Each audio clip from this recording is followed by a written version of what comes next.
Hello, how are you?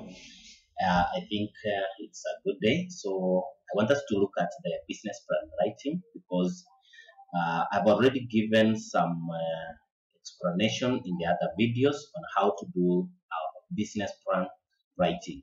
So today I want us to bring into perspective how to you can format your business plan in writing. Now this is our lesson 3, and I want you to go through it so that at least you can be able now to transfer the knowledge that you've learned in class, so that we can now be able to apply it in doing our business plan. So the first thing is the cover page, and it's always important to note that your business plan has to have a good cover page. And at the cover, what you're supposed to have there is the logo of your business. That is, if you have already designed one, you can have the logo at the top, then the name of the business, and then the address. Under the address, remember to include your phone number and email. Then if your business plan is being presented somewhere for funding, just below that, include the business plan has been presented to this and this organization for funding. But if it is presented for academic purposes, you can say it has been presented to the Department of, let's say, Cosmetology, or the Department of Business for examination. Then you have your admission number if you are a student. Then you write that a business plan presented to Shining Institute of Professional Studies for the award of a diploma in human resource management. But for those others who are viewing this and they are doing a different course, you can actually indicate the course that you are doing. Then lastly, you have the time that you wrote your business plan. If it is right now in March or in February 2023, you can actually include it there. In the next page, that is page 2, you have the table of content, and the table of content is usually done at the end of your project. So once you've done your business plan, at the end of the project, now you can do your table of content, and it is normally generated. It's generated automatically. So you will be able to. I'll be able to show you how you can be able to generate the business, the numbering, and together with the table of content. It makes it easier for the reader to make a quick reference to any section of their choice. And once it is automated or it's automatic, you actually use this one to very fast move or peruse through the business plan.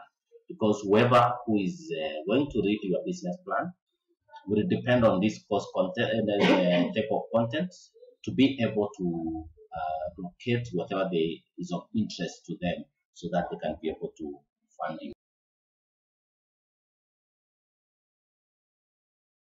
Summary.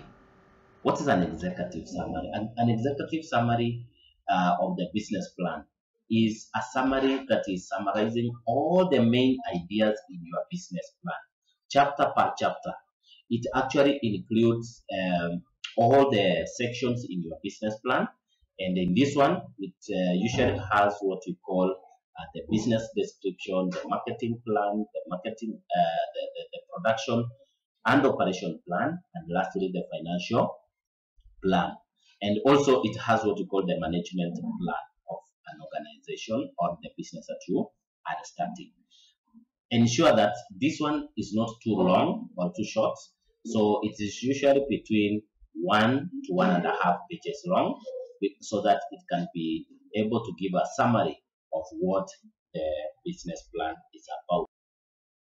Next is business description, and this is the first part of your business plan. Now, at this one, it has a few sections here and there. And the first section of the business description, which is the background of the owner. So in this one, it gives the background of the owner of that particular business. You explain about yourself, talk about the details concerning yourself, including your name, your age. You can talk about the address, your occupation, what you do, education level. You can talk about the professional qualification and the business experience. And also remember to ensure that in this case here, you must be able to give relevance of the information that you've given us. If you have talked about your profession, if for example you are a business person, tell us where this is going to assist you in the business that you are willing to start now. If your age, for example, is that you are a young person, it's always important to know where this age factor is going to assist you. So that is why it's always important to know the background of the owner. The second part is the business name, where you have to give the business name of your proposed business venture. So if, for example, your name is Smart Restaurants, yeah, try to show some relationship between the name and the business that you want to do. Explain the meaning of your name and describe how it was selected. How did you arrive at this name? So when selecting the name of your business, choose a name that is easy to pronounce and easily memorable to ensure that your customers can easily do what? Remember your name. So a business name actually determines how far you go. If you limit your business name to a small area, you'll find that your business never goes beyond that. That is why it's always important that when you're choosing a name, the name of your business determines how well you do your business. That is why I believe that if somebody chooses Smart Restaurants, there is something associated with smartness, and there is something that is like an address of your business, and that is 2.3. Just write the location and address of your business. Explain where the business will be located, the place, and also the site. As I always say, is that site is different from location, because the site is the specific location, the specific point where your business will be located. But when you talk about the location, it is general, and that is why that general location, for example, if you are going to locate your business in Nairobi, you can say my business will be located in Nairobi, but that is general. You can have it located at, let's say, for example, at the Hilton Plaza or at Afia Center, or you can have a specific location, for example, in the estates where your business will be located. Write a physical address of your business, and remember to include the area, the town, the building, and specific room if the premise has many businesses. It's also important that you indicate the post office, the number if available, email and address, and the website of your business. So any person who is willing to invest in your business or who wants to verify the information that you've given can actually be able to locate the information. Next is the form of ownership, that is the form of business ownership, that is 2.4. It is important at this point, yeah, you mention how your business will be run, or what is the ownership that you are planning for your business. Are you planning to start a sole proprietorship? Are you planning to start a partnership? Are you planning to start a private company or public company? Are you planning to start it as a cooperative? So the way you are planning to start your business is actually supposed to be addressed here, and also always remember to give the relevance or give the reason as to why you believe that if you do your business in your form of choice, it will actually be very successful. So give reasons for choosing any kind of business ownership for your business, and give advantages and disadvantages that you anticipate, and show that you understand the business you are going to start. Actually, the people who are going to fund you will use this type of ownership to know if, for example, they fund you and you are in a partnership and you are the minority shareholder. So it will mean that this person, you are not likely to have a say in the business. And therefore, that is why they want to know if your business is in a partnership form, who makes the decisions and who actually decides what is done in the organization. So that is why it is always important to check on the business. Next is the type of business. At the type of business here, you are going to look at whether it's a startup or an ongoing business. Give some of the activities that your business would engage in, include would be engaged in case of the startup or that is currently engaged in if it is an ongoing business. So this actually gives the person who want to fund your business an opportunity to know whether your business is a startup or ongoing. And as you all know, is that when a business is a startup, yeah, most people fear putting their money there. But when it's an ongoing business, they make you want to know how is the business doing and what needs to be done to make it perfect. On the products and services, that is 2.6. So section 2.6 here, you cover the products that somebody is going to offer. So if you are a business that is going to offer services, explain them at this point. And at this point, if for example you are going to sell certain products, this is where you need to describe them. So describe clearly, including the features of the products or services that you are going to offer. Indicate the size, the color, the shape, and the materials that you require. In terms of quality, packaging, how is it? This section, you can have pictures that can be able to show how your products will look like in the market. And this is what will give people an opportunity to interact with your product even before you start. So what benefits will your customers obtain from using the product? For instance, if you are going to use, for example, certain services or products, the person is likely to benefit in terms of performance, improvement in terms of performance, the convenience, the economy. For example, if it is economical to use your product, just be able to mention it at this stage. So at this point here, you can also mention the comforts that your product brings. If, for example, it's your service, you can talk about the comforts, talk about the duration, the usage, flexibility, and servicing. Yeah, and also you can even mention the warranties. If you are somebody, your business can be able to give a warranty of 2 to 3 months or up to 1 year, you need to mention it as the product and services section.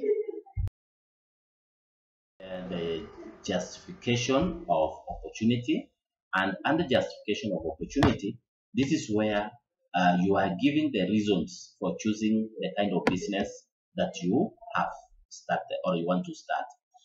For instance, you can say, I want to start this business because there is plenty of raw materials and I want to exploit the resources that are readily available in our area. You look at the nutritional value. There are others who have opportunities in adding nutritional value. Look at the niche in the market, creating a niche of yourself. So if you have that, you can use it as a justification.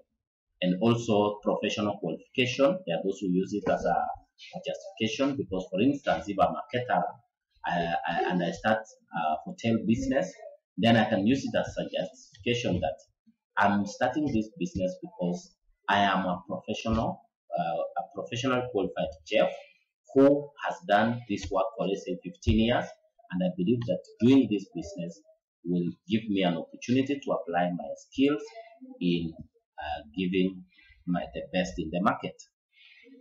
Also, you can justify using the unmet demand or gap in the market. This is where you study the market and you realize what the market needs. And if there is that unmet demand or a gap, you can offer to do a business so that you can be able to bridge that gap in the market. Next is on the industry, that is 2.8, where you are required to understand the industry in which your business or your proposed business lies. So which industry does your business belong to? If, for example, it's the beauty industry or the cosmetology industry, you can be able to see that this industry is growing and this is how I'm going to venture into the field. Next is about the matatu. For example, if somebody starts a transport industry, consider the transport industry, know what are the challenges expected and what are the advantages that you are anticipating. Also consider the number of firms or businesses in that particular industry who will be your competitors, and this will enable you to know how much of the competition you are likely to face. So at this point in time, you can be able to draw the competition so that you can be able to understand that as you start your business, these ones will be my competitors, and this is how I intend to counter the competition. So the industry characteristics, that is capital requirement and the kind of technology that is required, those are things of high importance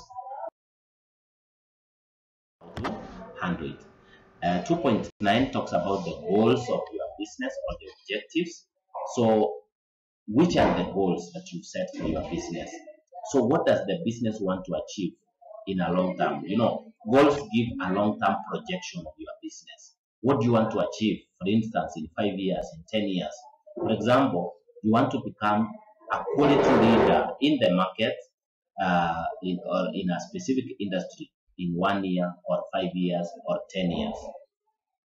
Number two, we are looking at the objectives. What does the business want to achieve in a short term? Yeah. For instance, if for example, I want to maximize profits, increase the sales, and minimize the cost. So these are short-term goals which you can be able to set, and we call them objectives, where you can have the objective. And the next one, which is 2.10, is what we call entry and growth strategy. In this section here, you are required to explain how your business will enter the market. That's why we call it the entry. Do you have a strategy on how your business enters the market? How are you planning to introduce your business to the market? Explain how your business will penetrate and gain acceptance in the market. So in this section here, you need to consider the competitive advantage that you have over other competitors in the market. For instance, if you are talking about the pricing, look at your services that you are offering. Are you going to offer them at a cheaper price than the others so that you can be able to enter the market very fast?